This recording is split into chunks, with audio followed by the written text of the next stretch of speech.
Six years after Operation Iraqi Freedom dawned in the dust, the fragile seeds of peace and hope are planted in the Anbar province. 2009 is the beginning of the end of the combat role in Iraq for the U.S. Marine Corps.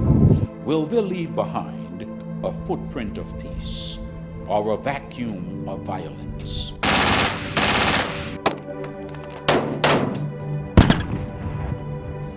The United States Marine Corps presents the story of Multinational Force West and its last days in Iraq. Dusk in the Dust.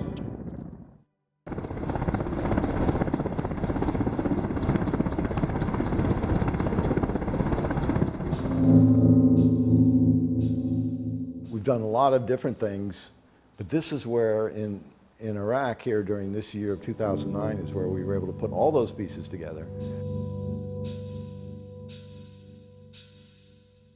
And the success we've achieved here is really the cumulative effect of the success of all the previous Marine units that have been in Western Anbar.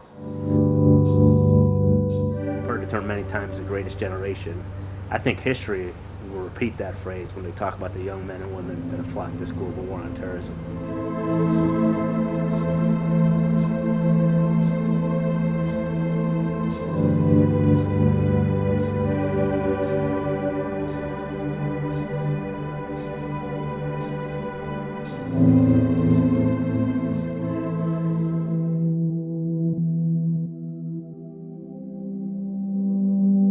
Today, I've come to speak to you about how the war in Iraq will end. Thanks in great measure to your service, and your sacrifice, and your families' sacrifices.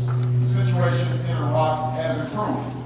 The United States will pursue a new strategy to end the war in Iraq through a transition to full Iraqi responsibility. Our combat mission in Iraq will end.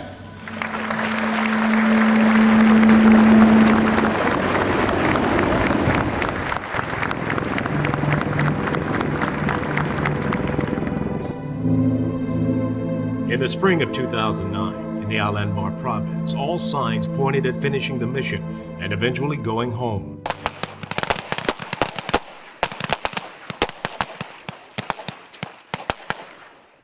For the U.S. Marines aboard Al-Assad Air Base, however, there was still work to be done. And there was a deadline waiting, the deadline to be out of Iraq's cities and towns by June 30th, 2009. Some wondered if that was too soon.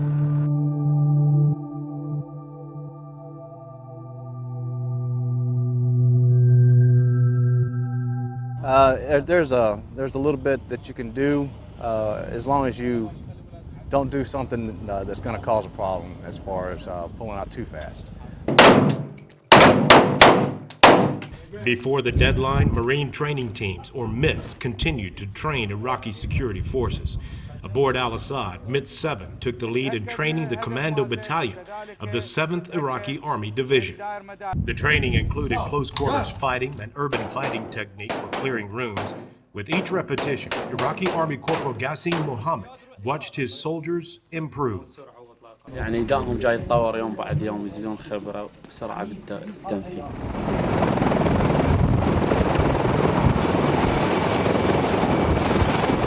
Is that his first time in the chopper? هاي أول مرة لك ركوب السمكية. Yes, it's our first time. What do you think? I wish we could go through every day. And there were the basics to teach Iraqi soldiers, like firing their AK-47s. Meanwhile, the drawing down of forces began in earnest.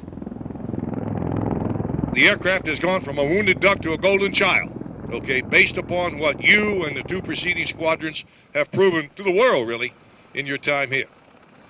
The Fighting Griffins of Marine Medium Tilt Rotor Squadron 266 flew its last mission in Operation Iraqi Freedom with the Commandant of the Marine Corps, General James T. Conway, on board. You're going home on a tremendously high note.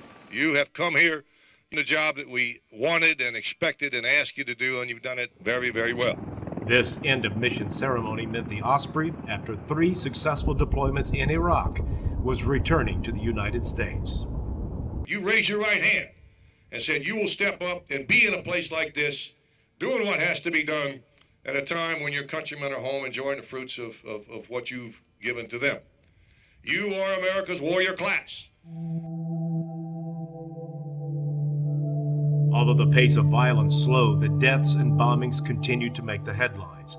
Most told the stories of the ongoing violence in Baghdad and Mosul. The Anbar province of western Iraq, however, remained relatively violence-free in the spring, but that would change before the deadline of June 30th.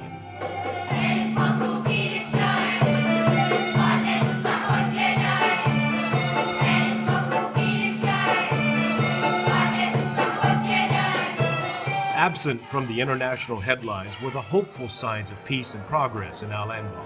In April, in Ramadi, the provincial capital of Anbar, a new primary school opened.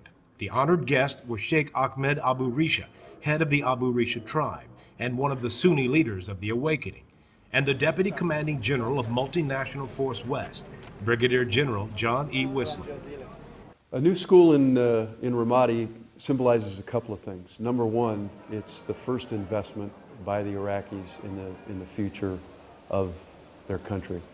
But it's also an investment in security for Iraq today, because it gives them an opportunity to focus on the future as opposed to the past.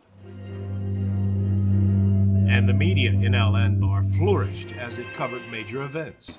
Before, no, they have limitation talking. Otherwise, their tongue will be cut. Yeah. Arab media analyst Hubert Shaw said the media was able to move freely, a sign of less violence. You feel the freedom. Journalists and reporters, they talk about any issue they can. Mike Isho worked for the Public Affairs Office for Multinational Force West as the Arabic spokesman in 2009. We just don't hear Anbar often anymore. We used to hear about Anbar every day, a few times a day, because there were a lot of killing and a lot of explosions going on. A native of Iraq, Isho returned to work as a translator for the U.S. military in Fallujah in the Anbar province during the violent year of 2004, where he came under attack several times. Basically, what people knew was what bad guys were saying on the internet, or what the Iraqi TV stations or Arabic TV stations were saying.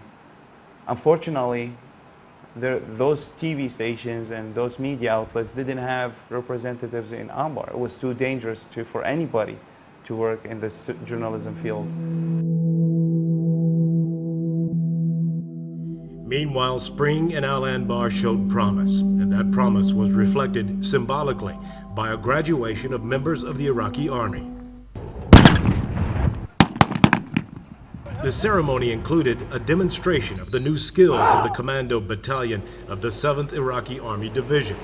After assisting in their training, Marines stood by and watched the activity, a sort of preview of the role they would soon take on. This is my third tour here. I was here in 2004, 2006, and now 2009. Since violence was down, Sergeant Wesley Ellett had time to help train the Iraqis this tour. I think there's definitely a mindset change, and I think it's just because we didn't quit immediately. We actually stayed in for the long run, the long fight, and they didn't think that we were going to do that. After the ceremony, the Commanding General of Multinational Force West, Major General R.T. Tryon, told Iraqi officers he was impressed with the display of force. I have every confidence that the soldiers of Anbar will continue to be at the forefront of their nation's defense.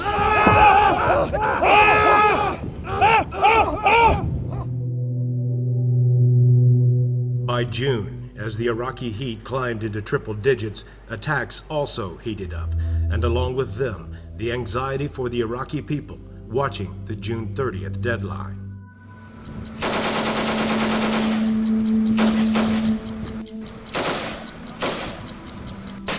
As time was running out for Iraq's security forces to be ready to stand on their own, the attacks continued on a daily pace in June. Still, U.S. and coalition forces kept their word in not only meeting the deadline, but in many parts of Iraq, doing it months before the deadline. By the end of June, more than 150 military bases and facilities had been handed over to the control of the Iraqis.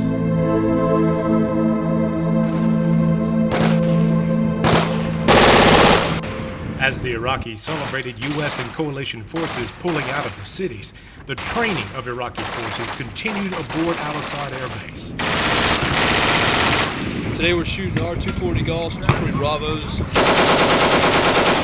And even during the interview with Marine Captain Rusty Tootin, Operations Advisor for Military Transition Team 7, the firing continued. The point of the range is to gain weapons familiarity with different types of weapons. Iraqis are getting experience in our weapon systems. We're getting experience in our weapon systems.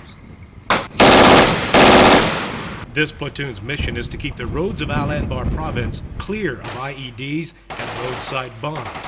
U.S. military was out of Iraq cities, and the platoon commander was confident. That's good chance for Iraqi's army to prove that they are good or not. I think they will do good, especially in Baghdad and here in the Anbar area.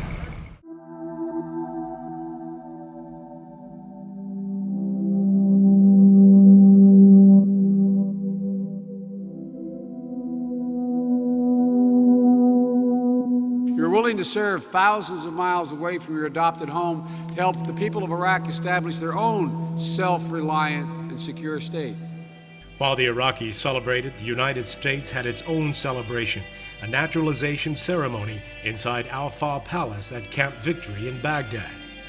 But because of your service and their sacrifice, Iraq is emerging from the terror of sectarian strife to a future of progress and, God willing, prosperity.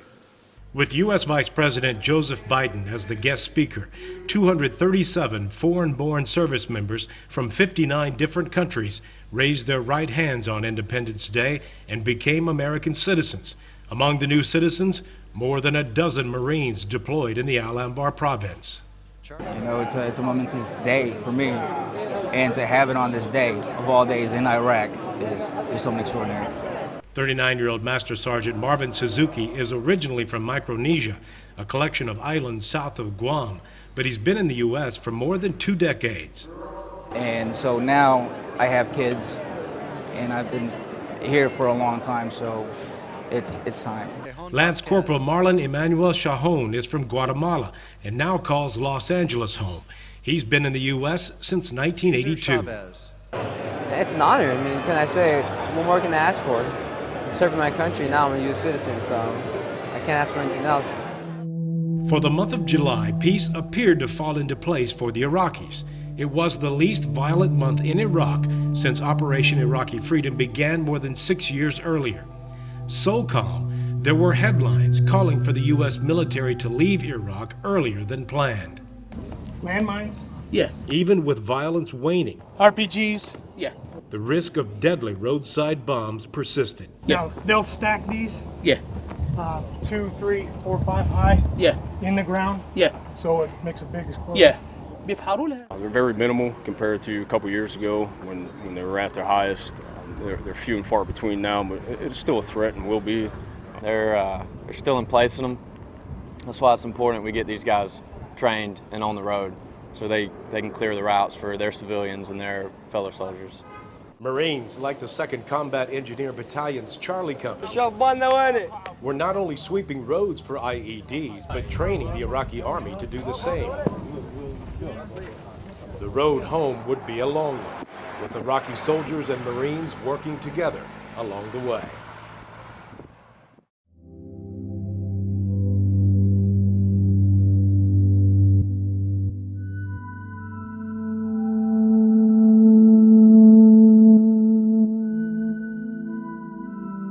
seen the worst of times and now leaving here during the best of times. Aboard Camp Ramadi, September 26th, a major turning point in the history of Operation Iraqi Freedom. The last two major ground combat units for the U.S. Marine Corps in the Anbar province rolled up their flags in a ceremony filled with symbolism and hope for Iraq's future. With the power of song, ceremony, Carry, go! Ready, cut! and speeches. And we take pride in the gains and the progress that have been achieved. A significant chapter in the chronicle of Operation Iraqi Freedom came to a close. To enable Iraqis to have a life filled with peace, security, prosperity, and happiness. This ceremony at Camp Ramadi recognized the transfer of authority from the Marines Regimental Combat Team 6 and Regimental Combat Team 8 to the Advise and Assist Brigade of the Army's 82nd Airborne Division under the command of Colonel Mark Stammer. You know, we're at this point in our commitment to Iraq to where that's what we need to be doing, advising and assisting our Iraqi counterparts and the Iraqi security forces and the civil leaders in Iraq. After casing his unit's flag in the ceremony, the commanding officer of RCT-6, Colonel Matthew Lopez, watched as the flag of the other regimental combat team was cased, ending their missions in Operation Iraqi Freedom, as well as his 4th tour of duty here. You know, it makes me proud to be one of the last 2 regiments leaving her, not just for myself, but for all the young Marines that have served her, all the young soldiers that have served her. Colonel John K. Love, commanding officer for RCT-8, also viewed the ceremony as a transition for the Iraqi people. And they see it. They have a taste of what's going to come in the future. They have a taste of the prosperity that's just right around the corner. They are rejecting terrorism, they're rejecting extremism, they're rejecting crime. In the background, the band played a song Americans hear every new year, signifying a new beginning for the political leaders, sheikhs, citizens, and soldiers of Iraq. In early October, a team of Marines took on players from the Iraqi 7th Army Division in a game of soccer at Camp Majid near Al-Assad Air Base. Before the game started, the Marines team knew they were at a disadvantage. After all, the Marines are from the land of the NBA and the NFL. The Iraqis have lived and breathed soccer from childhood. And it showed. Obviously, on the field, there was competitiveness. The field conditions? Imagine playing on a vacant lot covered in baby powder and you get the idea. The Iraqis, wearing for the most part red jerseys, scored 3 goals, leaving the Marines with a lot to talk about at halftime. They're stealing the ball instead of moving it all the way up the field. They're taking the ball from us. We gotta start fighting for balls in the air for sure. I don't think we've won any. Just run. You're not going to be offsides if I kick it, so. In the second half, the Marines posted their only female player, First Lieutenant Haley Arnest, as the goalie. Leave it, keeper. And the Iraqis could not get it past her. The Marines scored a single goal in the second half. Final score, the Iraqi 7th Army Division 3, the Marines 1. Thank you very much. Thank you. In the end, the game was about strengthening the friendship between the Iraqi soldiers and the Marines. Believe it or not, I was elated to be part of it because it was amazing to be out in the field in Iraq playing against a liberated Iraqi army. And If you win, I win, and if I lose, you lose. That's our game here. Good. Whether in English or Arabic, the clock ticked down toward the inevitable departure of the U.S. Marines, and every moment, like every Marine, held a story. In early November, Marine reservists from Weapons Company 3rd Battalion 24th Marine Regiment out of Springfield, Missouri, trained members of the Iraqi Army in crowd control. They don't have to just shoot everybody. They can actually use non-lethal means to control unruly members of the public. We got real rough on them. That way they'd get used to people being rough on them in the real world, so they'd be able to handle it. الاطراف على الاطراف على الاطراف على الاطراف دائما على الاطراف على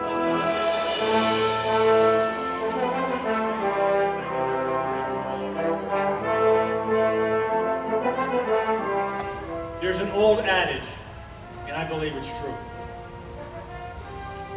And that is that the nation needs a strong army, a strong navy, and a strong Air Force. But America wants a Marine Corps.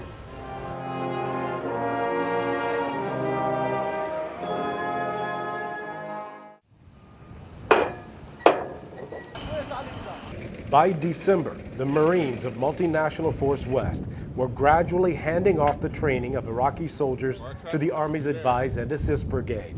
This is one of the first, one of the bigger training exercise partnership that we've done, especially with the Marines getting ready to leave. This construction of a traffic control point was just one example of encouraging the Iraqis to take the lead. Never be afraid to ask questions. Now's the time to learn.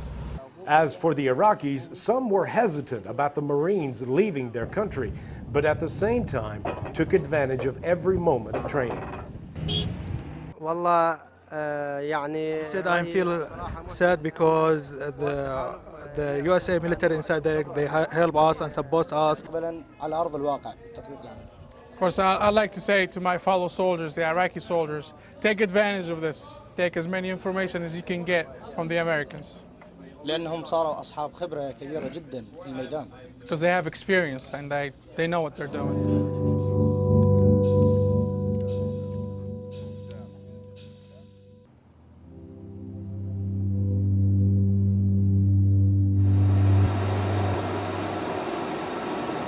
As 2009 rolled into 2010, the Marines began flying home. We're going to take 100 bags and put them off the side over here. Tremendously worthwhile. It takes great pride in knowing that from an operational and strategic standpoint that we're closing a chapter on the Marine Corps' fight in Iraq. Feels good. Felt like we've accomplished something, knowing that we can finally go home and the country's better than it was when we came in initially. I think we've done our job here, and that if it's time for us to go, it's time for us to go. This deployment began with 24,000 Marines in the Anbar province. By mid-January, those numbers were down to 4,000. But there was one last step to take.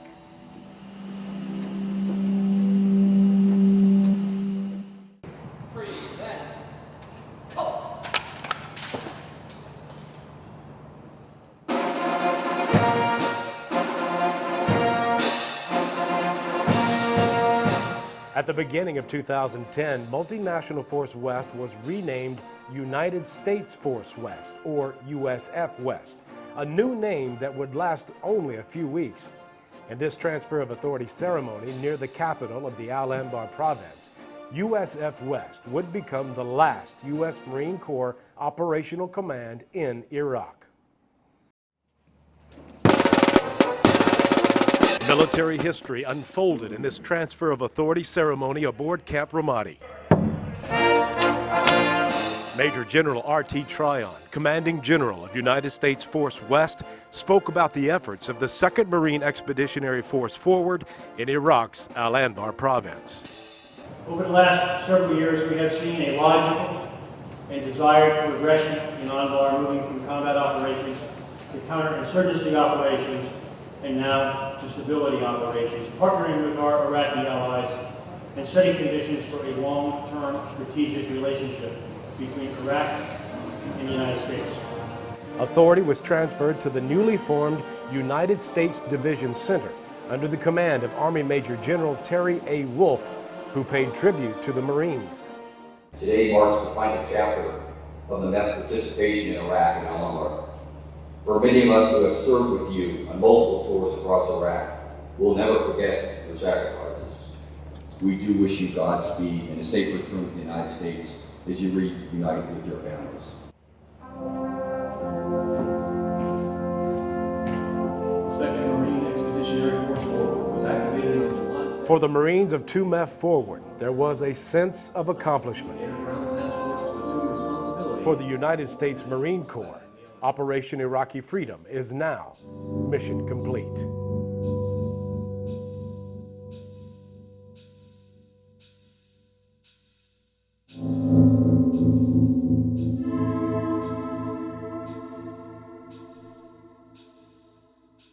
This is the first war where we had a fully functioning system of knowledge management, where information can be gathered, accumulated, and studied, analyzed, and then used to adjust tactics, techniques, and procedures.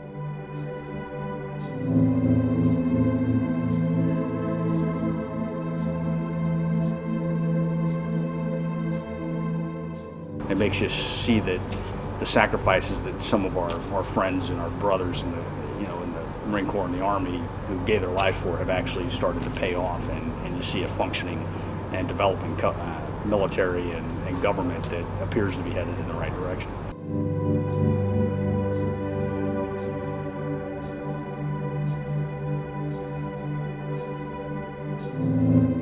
Maybe it's good that the American people don't grasp that and the day in and day out sacrifice that we're providing. I'm okay with that. I would just like them to know, though, that this price of Iraqi sovereignty was high,